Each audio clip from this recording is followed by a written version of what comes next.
ওই মিডিয়াতে এসে বসে ওর থেকে 50 কোটি টাকা নিছি। ওই বাচ্চার কাছে 50 কোটি টাকা আসলো কিভাবে? ওনাকে আসলে টাকা না দেওয়ার জন্যই উনি বারবার রিমান্ড চায় আমার। আমি আসলে জানতে চাই উপর লেভেলের কে আমাকে জেল থেকে ছাড়তে চায় না। আমি কিছু কিছু জিনিস হাইলাইট করি। যখন দুর্জয় বাংলাদেশ প্রতিদিনের সাংবাদিক, যদিও বাংলাদেশ প্রতিদিন থেকে ওকে বের করে দেওয়া হয়েছে, এখন কালবেলা সাংবাদিক, কিন্তু যখন আমার সাথে মামলা এরকম হয়েছিল তখন উনি বাংলাদেশ প্রতিদিনের সাংবাদিক ছিলেন।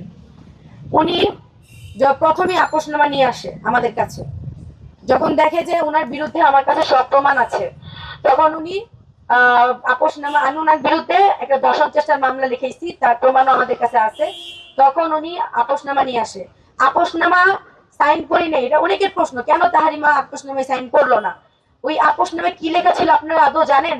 ওই আপোষনামায় লেখা ছিল আমি ওকে কিডন্যাপ করছি, কিডন্যাপ করে গাজীপুরে নিয়ে আসছি, মারধর করছি, এমনকি ওর বাইক এবং মোবাইল ফোন সবকিছু ছিনাই নিয়ে ওকে, মানে টাকা পয়সা নিয়ে, কত টাকা লিখছে, 50,000 টাকা, 50,000 টাকা নিয়ে ওকে ছেড়ে দিচ্ছি।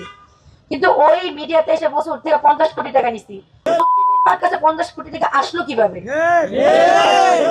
বাচ্চা 50 কোটি টাকা, ওর অফিসার, বাংলাদেশ প্রতিদিন অফিসারের কাছে 50 কোটি টাকা আছে, গুনতে পারবে 50 কোটি টাকা? তারপর এই মামলায় আমাকে যখন আপোষনামায় এত কিছু লেখা, তখন আমি বসি আপনারা যা যা লিখছেন তার একটাও আমি করি নাই, আমি আপোষনামায় কেন সাইন করব? ওখানে আমার সাথে আরো 3 জন, এই মামলার আসামি হচ্ছে মোট 4 জন। তার নাম্বার 1 নাম্বার বিবাদী আমি, প্রধান আসামি আমি, আমাকে বানানো হয়েছে। তো ওইখানে উনি উনি আমাকে 6টা ধারা দেওয়া হয়েছে। 6টা ধারার মধ্যে কি কি ধারা আপনারা শুনলে অবাক হবেন। মামলা বাণিজ্য, প্রতারণা, চাঁদাবাজি, মারধর, চুরি, এই ধারাগুলো কোনোটাই আমি কখনো করি নাই। কিন্তু উনি এইভাবে ধারাটা নেওয়ার, ওই আয়ু, আমার মামলার যে আয়ু এসআই ফারুক, ওনাকে আসলে টাকা না দেওয়ার জন্যই উনি বারবার রিমান্ড চায় আমার। 2বার কোর্ট হইলো, 2বারই আমার রিমান্ড দেওয়া হইলো, রিমান্ড মঞ্জুরও হইলো।